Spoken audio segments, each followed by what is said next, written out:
안녕하세요. 오늘도 사연살롱을 찾아주셔서 감사합니다.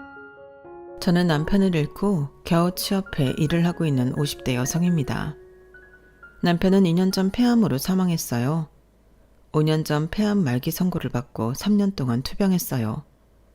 투병한 3년 동안 다니던 회사에 인수인계를 하고 치료를 병행했지만 결국 하늘나라로 갔네요. 하늘나라로 가기 전 남편은 인수인계를 잘 끝마쳐 다행이라는 말을 했어요.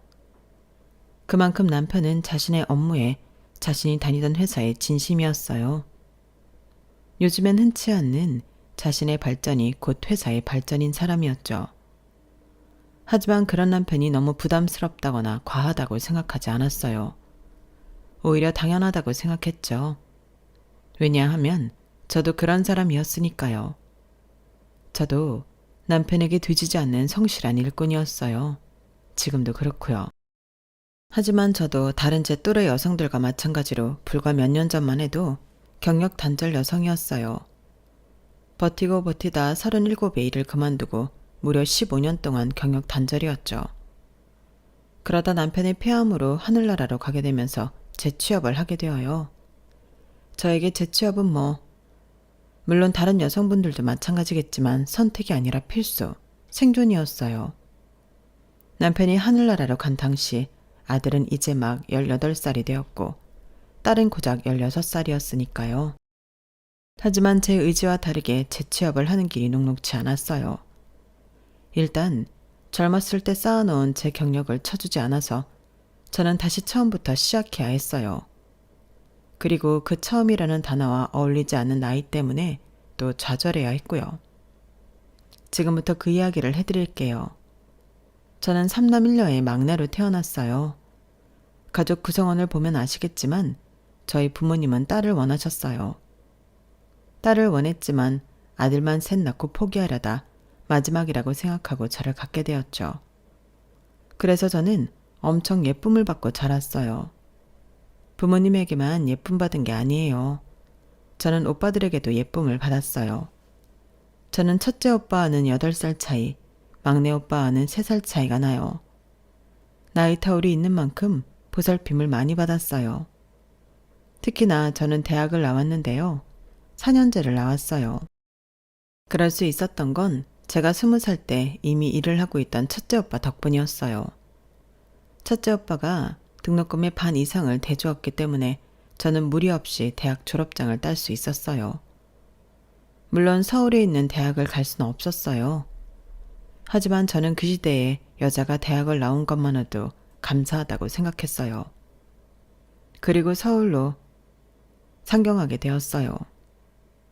친구와 함께 상경해 옥탑방에서 살았어요.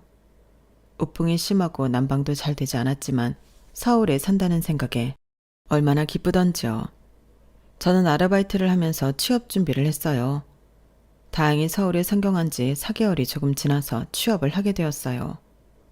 그때 친구가 사준 지갑이 명품이 아니라 그냥 시장에서 산 것인데도 아직도 가지고 있을 만큼 그때의 기억은 아직도 생생해요. 저는 한 회사의 인사팀에서 근무했어요. 제가 경영학과에 다니면서 가장 관심이 갔던 팀이 인사팀이었어요. 사람들을 관리한다는 것이 저에게는 매력적으로 느껴졌거든요. 그리고 저는 인사팀이란 사람을 연구하는 일이라고 생각했어요. 회사에 적합한 인재가 무엇인지 파악하고 적재적소에 분포시키는 일이라고 생각했죠. 얼마나 매력적인 일인가요? 물론 본격적으로 인사팀에서 근무하면서 그 실상이 이상과는 조금 다르구나 싶긴 했지만 그래도 즐거웠어요. 재미있었고요. 특히 인사팀은 다른 부서들과의 커뮤니케이션이 중요했고 그 사실이 저에겐 재미있었어요. 저는 많은 직원들과 소통하려고 노력했고 그러기 위해 그들의 정보를 외우고 새로운 정보를 알면 메모하기를 반복했어요. 그러다 제게 눈에 띈 사람이 있었죠. 그 사람은 무슨 요일이든 밝게 인사하는 사람이었어요. 인사팀뿐만 아니라 다른 부서 사람들은 그 사람을 웃는 괴물이라고 불렀죠. 그 사람은 개발팀이었어요. 그리고 저보다 입사를 2년 정도 빨리 했고 군대를 만기 전역했으며 지금 거주하는 곳은 회사 근처 빌라고 여동생이 2명 있다는 것을 회사 인사 시스템으로부터 알고 있었죠. 그리고 저는 그 이후에 그 사람의 자기소개서를 봤어요. 그 사람의 필력은 읽기 좋았고 안 뽑을 수밖에 없는 열정이 느껴졌어요. 그리고 그는 정말 열정적인 사람이었죠. 개발팀에 있으면서 프로젝트를 성공시킨 적도 많았고 그래서 입사한 지 2년 만에 대리로 승진했더군요. 그래서 웃는 괴물이라고 불리는 거였어요. 하지만 그것보다도 무슨 요일이든 웃는 얼굴로 회사에 출근하는 모습이 제게 좋아 보였어요. 그래서 친해지고 싶었어요. 배울 점이 많아 보였어요. 그리고 친해지는 데에는 오랜 시간이 걸리지 않았어요. 그는 성격이 무척 좋아서 저에게 쉽게 옆을 내줬어요. 하지만 데이트 신청을 하기까지는 4년이 걸렸어요. 저는 4년 뒤에 참다 못해 그 사람에게 데이트 신청을 했어요. 그런데 저녁을 먹는 도중에 그 사람이 급하게 전화를 받았어요. 아, 맞다. 잊고 있었어. 지금 어디야? 아, 여기 근처네. 그럼 일단 여기로 와. 그렇게 전화를 끊더니 그 사람이 제게 정중하게 사과했어요. 저 혹시 죄송한데 제가 오늘 사실 조카를 봐야 했거든요. 그런데 제가 잊고 있었네요. 그런데요? 실례지만 부탁 하나 드려도 될까요? 뭔데요? 정말 죄송하지만 애들이랑 잠깐만 같이 있어도 될까요? 정말 죄송해요. 첫 데이트인데 정말 죄송합니다. 혹시 부담스러우시면 오늘은 제가 데려다 드리고 다음에. 괜찮아요. 네?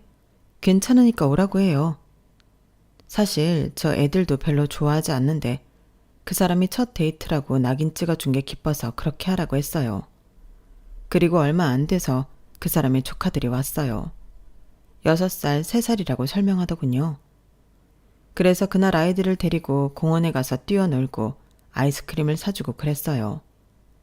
그 사람은 아이들에게도 친절하더군요. 좋은 삼촌인 것 같았어요. 저는 조금 친해진 것 같은 기분에 사적인 것도 물었어요. 아까 본 동생분 6살 아이를 가진 엄마처럼은 안 보이던데요. 젊고 세련된 엄마 같았어요. 아, 동생이 아기를 일찍 가졌거든요. 19살 때요. 뭐 흔히 말해 사고 친 거죠. 아, 그런 사연이 있을 줄은 몰랐어요. 괜찮아요. 이제 지난 일이기도 하고 지금은 엄청 잘 살고 있어요. 매제도 동생이랑 동갑인데 성실하게 일하면서 2 아이의 아빠로 지내고 있어요. 다행이네요. 물론 처음엔 당황했죠. 저 막 혼내기도 했어요. 학생이 이래선 안 된다고. 어떻게 책임질 거냐고 험한 말도 했어요. 그런데 제 동생이 책임지겠다고 하더라고요. 그때 걔 눈에서 모성애를 봤어요. 그렇게 보면 모성애라는 거 엄청 대단한 것 같아요. 그렇죠. 모성애라는 건 없던 힘도 생기게 한다고 하더라고요. 그러면서 저희는 이런저런 이야기를 했어요.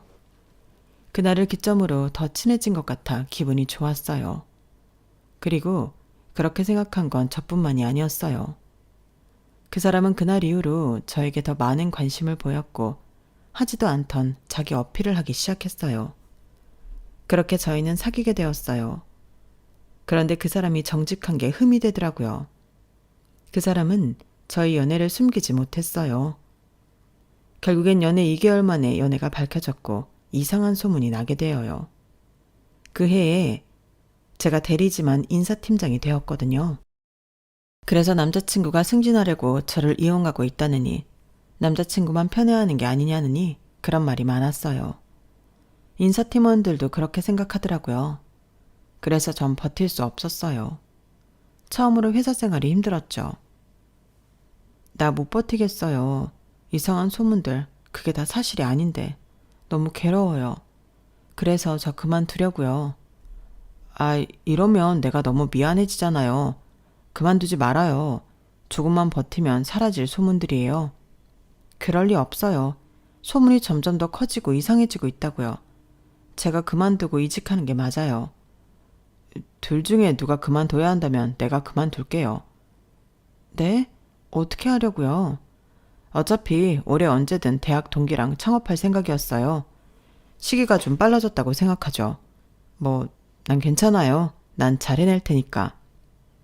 그렇게 남자친구는 퇴사를 하고 창업을 해요. 그리고 1년 뒤 회사 정원이 50명이 넘도록 성장시키죠. 그러자 남자친구가 저를 회사 인사팀 부장으로 스카우트하려고 했어요. 그리고 저에게 청혼을 했어요. 그래서 저는 결혼식을 올리고 신혼여행을 다녀온 뒤에 퇴직을 했어요. 그리고 남편 회사로 들어갔죠. 남편 회사에서 저는 약속한 대로 인사팀 부장이 되었어요.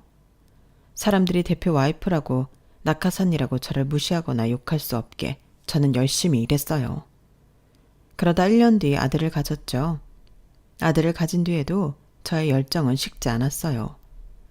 저는 임신 8개월 때까지 출근을 했고 출산 직전까지 재택근무를 했어요. 그리고 출산하고 나서는 고향에 있던 어머니를 서울로 오시게 해서 갓난아이를 맡기고 복귀했어요. 그렇게 2년 동안 다시 일을 했고 딸을 가졌죠. 딸을 가졌을 때도 아들, 딸와 마찬가지로 똑같이 일을 했어요. 출산 직전까지 일을 했죠. 그리고 마찬가지로 갓난아이를 어머니에게 맡긴 뒤에 회사로 복귀할 생각이었어요. 그런데 딸아이가 너무 보채더라고요. 저와 떨어지면 무작정 울었어요. 3살까지는 아이가 울어도 떼어놓고 출근을 했어요. 나중엔 괜찮아지겠지 생각했어요. 하지만 아이는 편도가 부을 정도로 울었고 나아질 기미가 보이지 않았어요. 그래서 일을 그만둘 수밖에 없었어요. 저도 엄마니까요. 그리고 육아를 했어요. 처음엔 그런 생각을 했어요. 아이를 키우면서도 아이가 초등학교에 들어가면 초등학교를 졸업하면 이러면서 복귀를 할 생각을 했어요. 그런데 중학교, 고등학교를 들어가니 손이 더 가더라고요. 울지만 않을 뿐이죠. 그래서 저는 아이들을 등원 등교시키기 위해 운전면허를 따고 아이들뿐 아니라 남편의 건강을 위해 식단도 짜면서 엄청난 노력을 해요. 그러면서 저의 복귀는 희미해져 가죠. 그러다 보니 세월이 15년도 더 흘렀네요. 하지만 정확하게는 경력 단절이 된 지 11년째 되던 해에 발동이 걸려요. 그때 남편이 폐암 말기 판정을 받거든요. 의사도 회복할 수 없다고 말했고 희망이 없었어요. 망연자실한 남편 옆에서 저는 너무 슬펐고 무너질 것 같았고 매일 울었어요. 하지만 언제까지 울 수 없다고 생각했어요. 그 당시 아들이 6살, 딸이 14살이었으니까요. 한참이나 더 키워야 했고 요즘에 대학 안 가는 애들이 없으니 대학도 보내야 하니까요. 그래서 저는 그때부터 재취업을 준비했어요.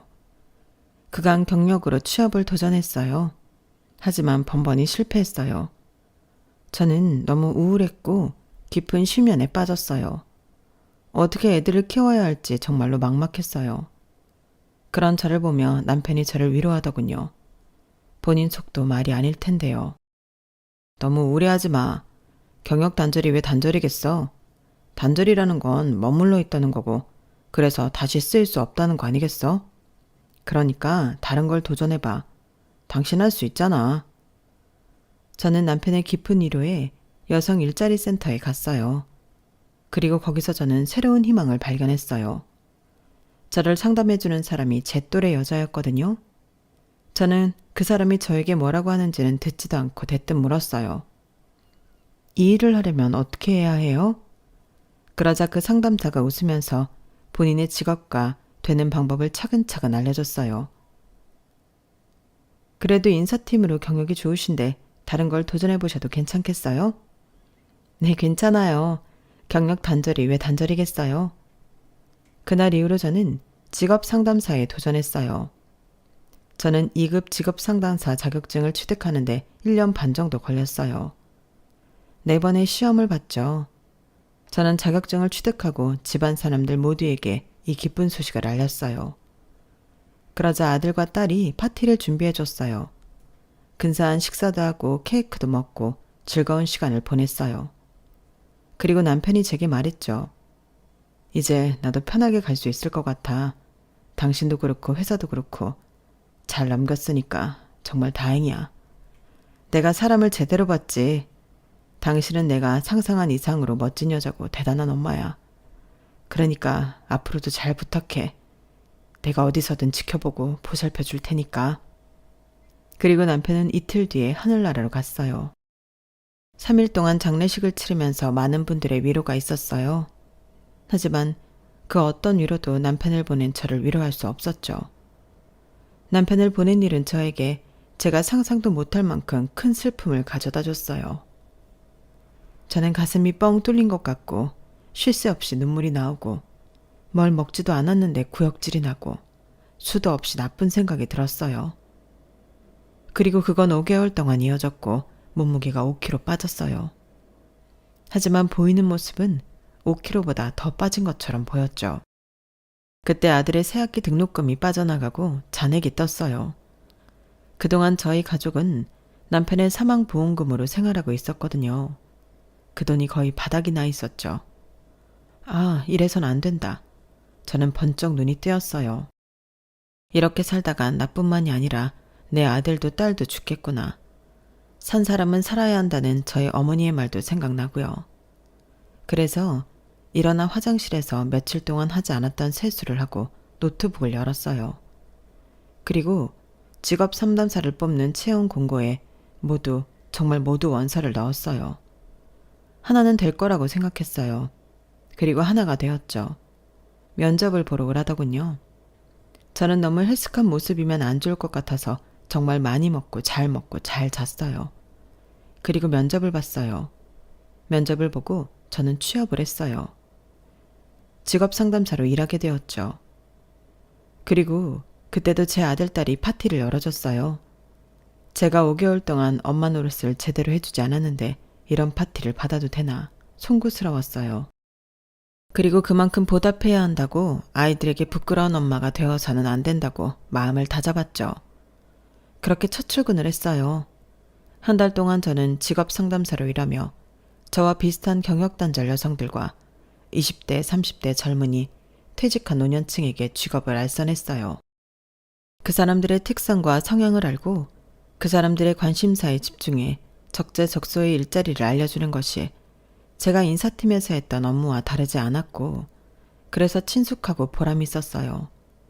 게다가 정말 제가 알선한 곳에서 취업이 되면 그 보람은 배가 되었죠. 직업 상담사 업무는 그게 또한 실적으로 작용되기 때문에 그런 경우는 더할 나위 없이 기뻤어요. 그래서 저는 점점 더 전투적으로 내담자의 특성, 성향을 파악한 뒤에 취업 알선을 했어요. 성과가 직접적이라는 게 저에겐 큰 자극으로 다가오더라고요. 하지만 애로사항이 있었어요. 바로 한 사람이었는데요. 같은 본사, 같은 부서에서 일하는 부장이었어요. 부장은 입사 첫날부터 저를 불편하게 생각했어요. 그걸 숨기지 않았죠. 기껏 뽑았다는 신입이 이 사람이야? 회사 꼬라지 잘 돌아간다. 세상이 말세다 말세야. 신입은 젊은 맛이 있어야지. 이 사람은 나이가 너무 많잖아. 아줌마, 몇 살이에요? 아니, 말하지 말고 들어서 편할 거 없으니까. 나이 많은 신입이지만 아무쪼록 잘 부탁드립니다. 아, 네네. 봐, 얼마나 불편해. 나는 또 신입 뽑아준다고 해서 새파랗게 젊은 애인 줄 알았는데 이거 일 시키기도 쫌스럽고. 아, 그래도 다들 내 말 잘 들어. 이 사람은 나이가 많지만 신입이야, 신입. 그러니까 사원들 대리들 똑바로 대해라. 내가 제일 싫어하는 무리가 어딘 줄 알아? 바로 군대야. 내가 장교 출신인 거 모르는 남자들 없지. 장교가 나이 많은 부사관들한테 뭐 할 때마다 부탁드립니다 하는데 난 정말 그게 이해가 안 가. 직급이 나이보다 낮은데 뭔 부탁이야? 왜 존댓말인데? 무리의 직급이라는 게 있으면 직급대로 행동해야지. 안 그래? 그러니까 여기는 직급대로 행동한다. 이 사람한테 부탁하지 말고 지시해. 그 위치니까. 알겠어? 부장은 저보다 어린 모든 직원들에게 저에게 부탁이 아닌 지시를 하라고 말했어요. 그리고 본인이 직접 모범을 보이듯 저에게 지시하고 하대하듯 행동했죠. 그리고 부장은 점심 식사 시간이 되면 저에게 눈치를 줬어요. 어이, 지금 네가 할 게 아니지. 수저 놓고 물잔 채우는 건 막내가 해야지. 아, 부장님 괜찮습니다. 제가 할게요. 제가 가깝잖아요. 그러니까 왜 네가 가까운 자리에 앉아? 아줌마, 전에 직장생활 안 해봤어? 알아서 수저통 근처에 앉아야지. 그래서 제가 대리와 자리를 바꿔 앉았어요. 그리고 사람들에게 수저와 물컵을 채워 건넸어요. 아줌마, 냅킨에 받쳐서 내야지. 그건 기본 아니야? 아니 결혼한 거 아닙니까? 그런데 이런 기본적인 예의가 없으면 애들은 어떻게 키웠대? 그런데 그때 제 아들한테 전화가 왔어요. 죄송합니다. 잠시만요. 이러면서 제가 전화를 받으려고 하니까 부장이 물컵을 탁자에 3개 내려놨어요. 식당 모든 사람들이 저희 테이블을 쳐다봤죠. 아니 지금 부장이 말하고 있는데 전화를 받는 건 무슨 싸가지야? 젊은 MZ세대도 아니고 당신이 말이야. 이래서 내가 나이 먹은 신입은 싫다는 거야. 꼴에 나이 많다고 지멋대로 굴려는 것 봐. 아우 야, 너희들도 그러니까 니네 여자들 말이야. 결혼하고 애 낳을 거면 진짜 그만둬. 그리고 그만두고도 다시 재취업할 생각도 하지 마. 니네도 저렇게 안 될 것 같지? 아줌마 되면 다 저래. 안 저런 아줌마 본 적이 없다. 애초에 여자는 직원으로 뽑으면 안 된다니까. 밥맛 떨어져서 원. 저는 그 이야기를 듣고 식당을 빠져나와 화장실에서 울었어요. 도중에 전화를 끊어서 아들이 무슨 일이냐고 문자를 보냈는데 답장도 하지 못했죠. 그리고 저는 화장실에서 충격적인 소리도 들었어요. 아 진짜 아줌마 하나 잘못 들어와서 팀 분위기가 이게 뭐냐? 그전에도 괜찮은 분위기는 아니었지만 이 정도로 최악은 아니었잖아. 게다가 갑자기 불똥은 왜 우리가 맞는데? 결혼하고 애 낳을 거면 진작 그만두라고? 다시 취업할 생각도 하지 말라고? 뭔 그런 소리래. 그러니까 아니 그 아줌마도 이상해. 왜 개기려고 해? 항상 부장님이 그런 소리 하면 눈 부릅뜨고 대들려는 듯이. 그러니까 부장님이 더 그러지. 회사는 미쳤다고 그런 신입을 뽑냐? 솔직히 우리도 좀 불편해. 엄청 불편하지. 뭐 지시 하나 내리려면 엄마 뻘인데 나도 모르게 부탁드립니다 소리 나오잖아. 그런데 그렇게 말하면 부장님이 대뜸 혼내고. 진짜 그 아줌마한테 뭐 일을 시키기 싫다니까? 안 그래? 그러고 보니 소미 씨는 그 아줌마 사수잖아. 안 힘들어? 저 개인적으로 무슨 말 해본 적 없어요. 애초에 유대관계가 안 쌓인다니까요. 뭐 공통점이 있어야 말 좀 붙이고 친해지지. 그리고 부장님이 그러시니까 말 붙이기도 불편해요. 그런데 저도 그분이랑 친해질 마음은 없어서 그냥 이대로 시간만 보내는 거죠. 빨리 시간 지나서 들이다셨으면 좋겠어요. 그러게 차라리 다른 신입 들어올 정도로 시간이 지났으면 좋겠다. 저는 화장실에서 그 소리를 듣고 이 회사엔 제 편이 없구나 싶었어요. 그리고 그날은 그 길로 조퇴하고 집으로 갔어요. 집에서 집안일을 끝내고 TV를 봤어요. 그런데 너무 적적하더라고요. 그래서 집에서 쉬는 친구 하나를 불러 카페를 갔어요. 친구는 저보다 결혼을 일찍 해서 두 아이 다 대학생이에요. 하나애는 졸업반이고요. 그래도 1년만 고생하면 한 명 남았네. 부럽다 부러워. 야, 요새는 취업 전까지 아니 취업하고도 키워야 해. 캥거루족 몰라? 아, 캥거루족 들어는 봤어. 너네 애들 알아서 잘하잖아. 안 그러겠지? 캥거루족이 못난 애들이어서 그렇게 되는 게 아니야. 이미 사회가 캥거루족이 되게끔 만들었어. 지금 애들이 일자리 구하기가 좋니? 집 사기가 좋니? 애들이 뭘 할 수 있도록 월급을 안 준다니까? 그리고 뭐 애들도 문제가 있지. 애들 대학 보내면서 애들 눈높이만 높아졌으니까. 어쨌든 이런 이유 저런 이유로 캥거루족은 피할 수 없다니까. 그래서 나도 일자리 구하려고. 어디로 구하게? 그냥 마트나 어디 농사나 도우려고. 아휴, 너도 고생이다. 그래도 너는 그동안 남편이 많이 벌어주기도 했고 네 남편이 워낙 좋은 사람이라 너한테 시간을 줬잖아. 그래서 네가 자격증도 따고 버젓이 직장도 구하고 얼마나 다행이야? 벌이로 따지면 그렇긴 한데 나도 요새 힘들어. 아니 부장이라는 사람이 내 또래인 것 같은데 자꾸 나한테 꾸지람을 하네? 무슨 꾸지람? 밑도 끝도 없는 꾸지람. 나이 많은 신입에 여자라고 그러는 것 같아. 와, 요새도 그런 사람이 있어? 그러니까 이 세상 미래가 암담단 거다. 그런 인간들이 높은 자리에 있으니까 그런 인간이 없어져야 되는데. 그런데 뭐라고 하는데? 뭐라고 하는데 네가 이렇게 풀이 죽어 있어. 그렇게 당당한 애가. 나이 많은 신입이라고 뭐라고 하고 게다가 여자니까 맨날 나한테 아줌마라고 불러. 사원이라고 안 부르고. 이름도 누구누구 씨 안 하고 아줌마라고 불러. 그리고 나보다 직급 높은 어린 애들한테 나한테 부탁하지 말라고 그래. 그럼 뭘 하래? 지시하래. 나한테 지시하듯이 안 하고 부탁하듯이 말하면 혼내. 자기는 위계질서 확실한 구조를 좋아한다고. 위계질서가 있는 건 이유가 있다고. 그리고 점심 식사할 때는 내가 수저통 근처에 앉아서 이것저것 나르고 그래야 해. 웃기지? 와, 50 넘어서 그런 대접 받아야 해? 좀 존중해 줄 수 있잖아. 나도 나이 많다고 신입 대접 안 해주는 건 싫어. 그런데 그렇다고 신입이니까 홀대하는 것도 싫더라. 나 사실 지금 한계야. 힘들어. 그만둘까? 야, 그만두긴 뭘 그만둬. 그래도 우리 나이에 재취업하는 입장에서 너처럼 성공한 경우가 흔한 줄 알아? 그러니까 악바리로 버텨. 아줌마 힘을 보여줘. 그래야겠지? 그래. 너는 애들도 아직 어리잖아. 둘째가 고등학교 2학년 아니야? 너 고등학교 3학년 되면 돈이 얼마나 많이 드는지 알아? 교재에, 학원에, 강의에 장난 아니야. 그리고 대학교는 네가 보내봤으니 알 거고. 애 대학 안 보내고 일 시킬 거면 그만둬.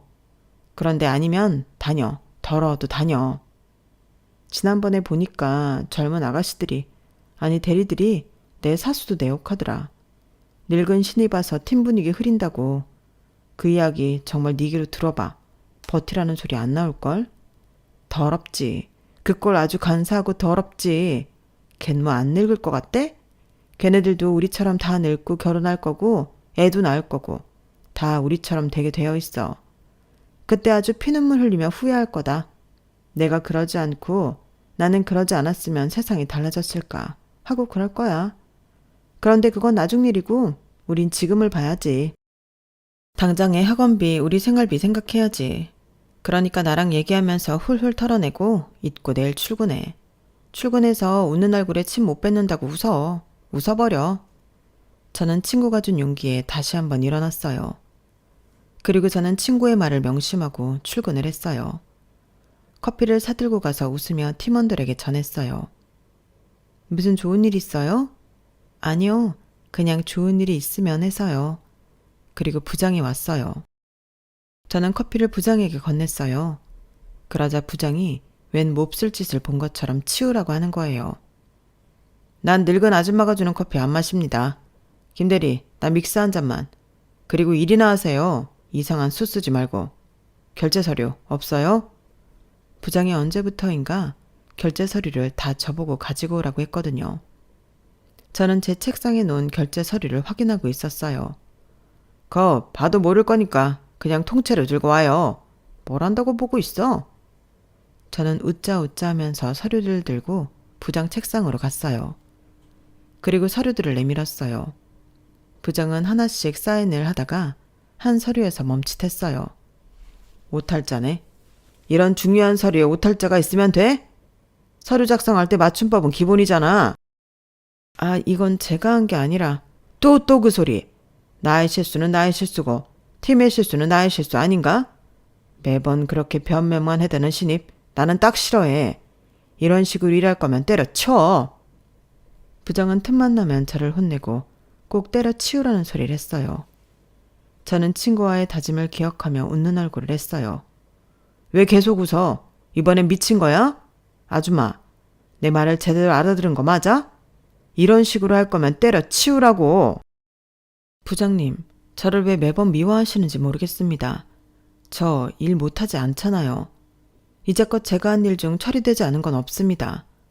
제가 늑다리 신입이라 싫어하시는 거 아는데 이젠 그만하실 때 되지 않았나요? 제가 웃으며 그렇게 말하자 부장은 하! 하고 헛웃음을 치며 제게 삿대질을 했어요. 오늘 아주 대단히 미쳤구만. 부장 앞에서 못하는 소리가 없네. 나이값 하는 겁니까? 이사원? 네, 맞습니다. 늑다리 신입이라 싫습니다. 됐어요? 그렇게 실랑이를 하다가 저는 자리로 돌아왔고 부장은 씩씩거리며 사수에게 일 똑바로 가르치라고 소리를 질렀어요. 네가 제대로 안 가르쳤기 때문에 저게 나를 물러보는 거야. 알아? 저는 이 방법도 아닌 방법이구나 속으로 생각했어요. 그리고 점심시간이 끝날 무렵 제 사수를 찾아가 사과했어요. 한 번도 화를 내지 않던 사수는 그때 저에게 화를 내더군요. 제가 참은 건 부장님이 저한테 직접적으로 본인 일로 짜증내고 혼내지 않아서예요. 그런데 오늘은 뭐죠? 왜 그런 식으로 행동한 거예요? 미안해요. 저도 사수님한테까지 이럴 줄은 몰랐어요. 죄송합니다라고 해야죠. 저 사수예요. 정말 나이 많다고 나이값 하겠다는 거예요? 저 그래도 저희 엄마 생각하면서 잘해드리려고 했어요. 그런데 이런 식이면 저도 커버 못 쳐요. 저는 사수도 적으로 만들고 많은 회사 사람들을 적으로, 적어도 남으로 만든 것 같더군요. 그리고 제가 입사 한 달 차가 되어서 실적이 종합이 되어 나왔어요. 놀랍게도 팀원들 중 제가 실적이 가장 좋더군요. 1위였어요. 저는 정말 기뻤어요.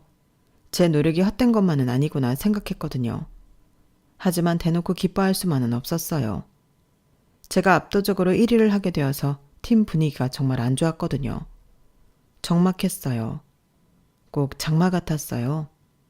그런데 제가 혼나는 건 분위기를 타지 않았죠.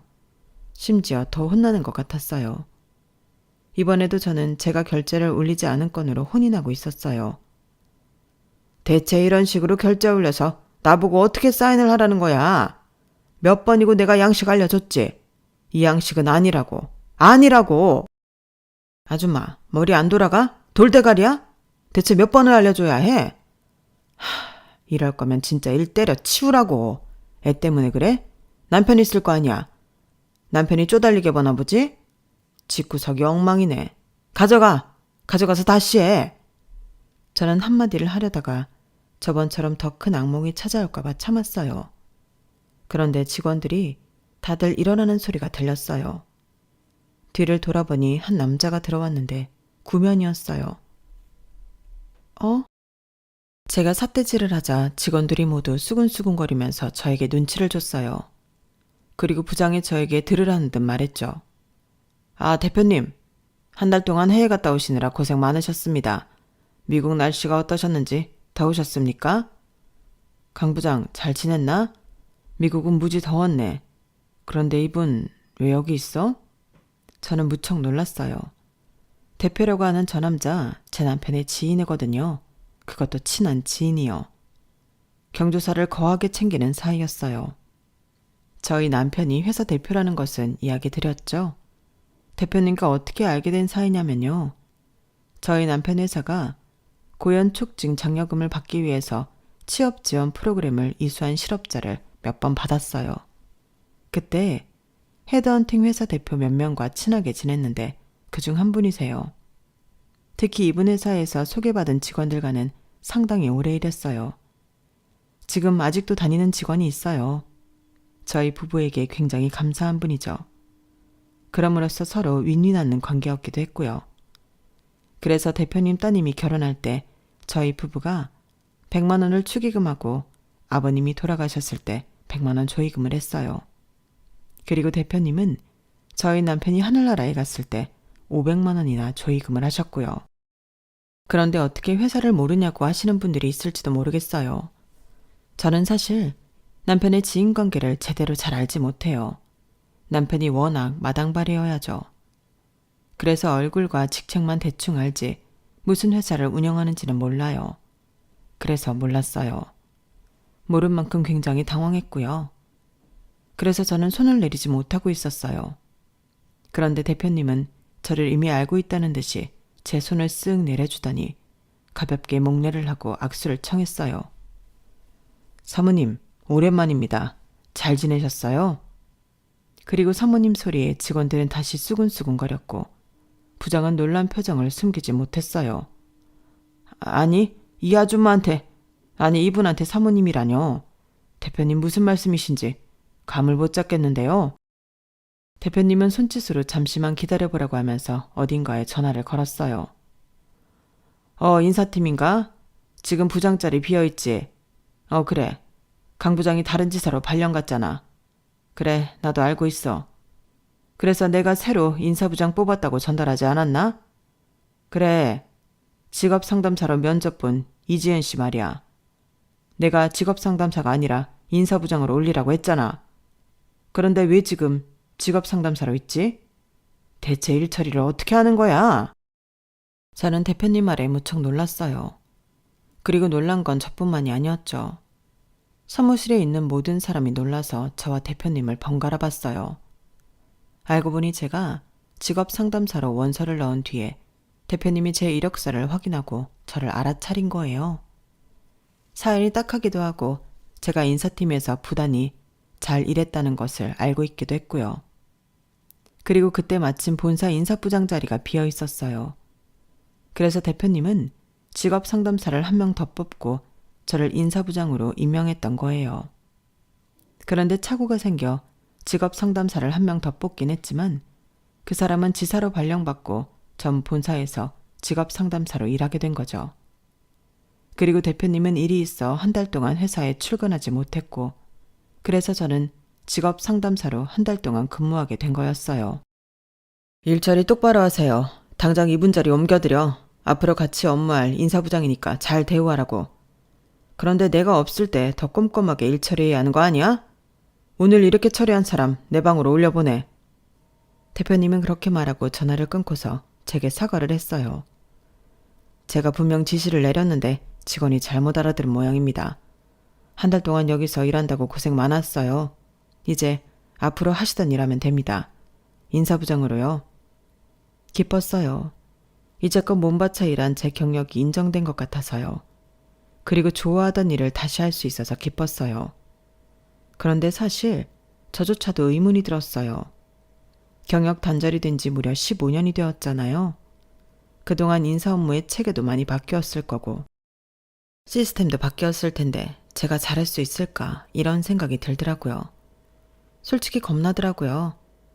그래서 제가 경력 단절을 걱정하며 직업 상담사에 일을 하는 게 낫지 않겠냐고 대표님에게 말했어요. 대표님, 말씀은 감사합니다. 그런데 제가 경력 단절이 된 지 15년이나 되어요. 그동안 인사팀 업무가 많이 바뀌었을 거예요. 그런데 갑자기 부장 자리에서 일할 생각을 하니 솔직히 눈앞이 캄캄하네요. 차라리 제가 지금 일하는 자리에서 다시 시작하는 게 낫지 않을까요? 사모님, 아니 인사부장님, 언제 그렇게 자신감이 없는 사람이었어요? 제가 본 인사부장님은 늘 자신감 넘치고 여자라고 주눅들지 않고 남편분보다 더 성실하고 능력 있는 사람이었잖아요. 저는 정식이도 정식이지만 인사부장님을 보고 정식이와 더 친밀하게 지낸 겁니다. 두 분 다 좋은 사람이니까 제가 그렇게 대한 겁니다. 자신감을 가지세요. 분명 부장님은 잘할 겁니다. 이건 돌아가신 남편의 부탁이 아닌 제 자신의 믿음이에요. 남편의 부탁이요? 그 사람이 무언가 부탁을 했나요? 저 멀리 떠나기 전에 저에게 전화를 했어요. 남은 식구들 좀 챙겨달라고. 물론 그 말 때문에 부장님을 뽑은 건 아닙니다. 부장님은 부장님 스스로 무척 가치 있고 유능한 분이니까요. 저는 제가 모르는 이야기에 눈물이 났어요.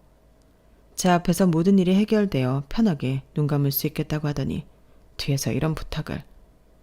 대표님에게만 한 게 아니라 분명 자기가 아는 큰 사람들에게 했을 거예요. 그런 생각이 드니 마음이 무너지더라고요. 그런데 왜 회사로 안 들어가고 다시 직장을 구하신 겁니까? 들어보니 지금도 여전히 빵빵하던데요. 거기 인사팀으로 들어가시기도 충분하잖아요. 아, 애초에 남편 백으로 인사부장까지 간 사람이에요. 그런데 남편 하늘나라 가고 봐달라는 식으로 돌아가고 싶진 않았어요. 새로 부임한 대표한테도 부담스러운 일인 것 같고요. 그래서 직업 상담사 자격증을 따서 새로 취업 준비했어요. 대표님은 역시 대단한 사람이라고 저를 마구 칭찬했어요. 그리고 지금 일에 대해 물었어요. 제가 들어올 때 분위기가 좋지 않던데 큰 소리도 나고요. 무슨 일입니까? 아, 제가 결제 서류 양식을 잘못 알아서 부장님이 알려주시고 있었어요. 그 서류 잠깐 나 좀 보여주시죠. 대표님이 결제 서류에 손을 대려고 하자 부장은 망연자실한 표정을 지었어요. 아까도 말씀드렸지만 그건 제 서류가 아니에요. 제 실수가 아니었죠. 대표님은 서류를 쓱 봤어요. 그러더니 의문스러운 표정으로 저와 부장을 번갈아 쳐다봤어요. 인사부장님 성함이 아니잖아요. 이 서류 올린 사람 누굽니까? 그때 다른 대리가 손을 들었어요. 그런데 왜 이분이 대신 결제를 받고 있죠? 대표님이 그렇게 묻는데 아무도 진실을 말하지 않았어요. 물론 저조차도 그랬죠. 그런데 대표님은 대충 상황을 알겠다는 듯이 부장을 쳐다봤어요. 설마 강 부장, 나이 많은 신입이라고 무작정 까고 있었던 건 아니지? 아닙니다. 그런데 왜 이분 서류가 아닌데 이분이 결제를 받고 있고 본인이 한 실수가 아닌 부분에서 혼이 나고 있었던 거지? 그런 게 아니라 이것도 나름의 교육이라고. 나는 배운 사람들을 뽑은 것 같은데 교양 있고 배운 사람들 말이야. 그런데 지금 강 부장이 하는 꼴을 보니까 전혀 내가 잘못 생각한 것 같네. 내가 사람을 잘못 봤어. 지금 결제서를 읽어봐. 누구 이름으로 되어 있지? 정문주 대리라고 되어 있습니다. 자네 나이가 올해 52 아닌가? 벌써 노안이 왔어? 왜 그러는 거야? 대표님이 다그치자 부장은 고개를 숙여 사과했어요.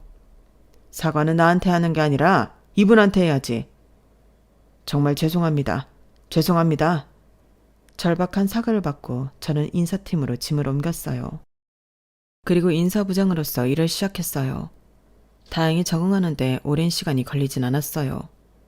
그리고 저는 인사이동 업무를 맡았어요. 직원들의 데이터베이스를 확인하고 적절한 곳에 인사이동을 시켰죠.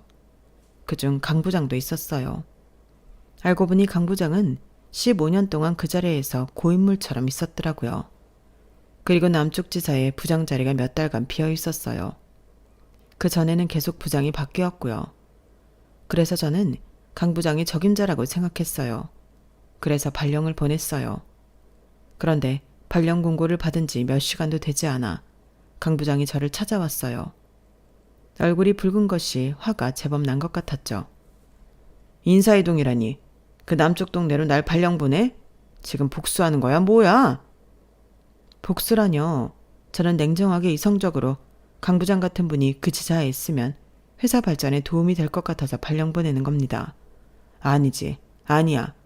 지금 당신이 한 짓은 내가 그동안 꼬장 좀 부렸다고 열받는다고 이러는 거 아니야? 내가 괜히 그랬겠어. 사람은 강하게 키울수록 잡초처럼 어떤 바람에도 잘 자라는 법이야. 다 당신을 위한 거라고. 그리고 그동안 당신이 전혀 실수를 안 한 건 아니잖아? 제가 무슨 실수를 했는데요? 제가 그렇게 묻자 강 부장은 어버버 말을 제대로 하지 못했어요. 사실 저 일하면서 큰 실수한 적 없거든요. 다른 젊은 직원들이 실수를 밥 먹듯이 했었죠. 제가 실적 1위 했던 건 아시죠? 그런 제가 무슨 실수를 했다고 하세요? 기억하는 실수 하나라도 있어요? 실수는 다른 직원들이 더 밥 먹듯이 했죠. 부장님은 그냥 제가, 나이도 많고 여자인 제가 그냥 싫은데 일까지 잘하니까 더 안 입고 왔던 거잖아요. 설마 그거 다 대표님한테 이야기한 거야? 사람 그렇게 안 봤는데 되게 치사하네. 입사도 부정입사 아니야? 대표님이 그 앞에서 분명히 말씀하셨잖아요. 부정입사 아니에요. 전 제 실력으로 여기까지 온 겁니다. 아무튼 발령 받으셨으니 조금씩 정리하고 내려가세요. 아니, 지금 이제 와서 나를 보내는 이유가 뭔데? 이유는 말씀드렸잖아요. 회사 발전을 위해서 그 자리에 적합한 사람이 강 부장님이기 때문이에요. 이런 식으로 대우해줘봤자 기쁘지도 않다고. 내 딸이 이제 고3이야. 그런데 내가 어디를 가? 이런 사정 회사가 다 봐줘가면서 발령을 보내든 해야지. 딸이 있어요? 그래, 2명이나 있어. 그러니까 발령을 취소해. 딸이 고3이라고. 고3이 어디를 움직여? 딸이 있는데 저한테 그런 식으로 말한 거예요? 그렇게 말하자 강 부장 눈이 흔들렸어요. 혼자 내려갈 건지 가족 다 같이 내려갈 건지 결정하세요. 그래야 집을 구해주든지 하죠. 저희 회사에서 집 제공해주는 거 아시죠? 그리고 정당한 인사이동에 불응하면 해고 조치됩니다. 내가 그런다고 갈 것 같아? 그럼 해고되시는 거죠. 그리고 이제 나도 부장인데 말 가라고 하면서 해라. 나이도 보니까 내가 1살 더 많더만. 어디다 대고 말을 줄여. 내가 이제껏 당한 거 홧김에 풀어버리기 전에 험한 꼴 보기 싫으면 당장 나가요. 그리고 강 부장은 일주일 동안 발령에 불응하다가 정말 해고 조치될 것 같으니 남쪽 지사로 갔어요. 주말 부부를 한다고 하더군요. 가끔 올라와서 회사 직원들도 보는 것 같던데 볼 때마다 행색이 엉망이라고 하더라고요. 그리고 저는 어엿한 인사팀의 부장으로 거듭나기 위해 매일 노력 중에 있어요. 당당한 부장이 되면 떳떳한 엄마이자 아내가 될 수 있을 거라고 생각해요. 그리고 하늘에서 보고 있을 당신에게 오늘 이 사연을 바칩니다. 제 사연은 여기까지입니다. 들어주셔서 감사합니다. 사람의 인연은 어디에서 어떻게 이어질지 모르는 것 같습니다. 인생이란 게 살수록 어려운 것 같은데 현명하게 잘 살아봐야지요. 저에게 용기를 주세요. 모두들 건강하시고 행복하세요. 여러분, 사연 댓글에 응원과 현명한 조언 부탁드려요. 좋아요와 구독은 저에게 큰 힘이 됩니다. 오늘도 좋은 일 가득하세요.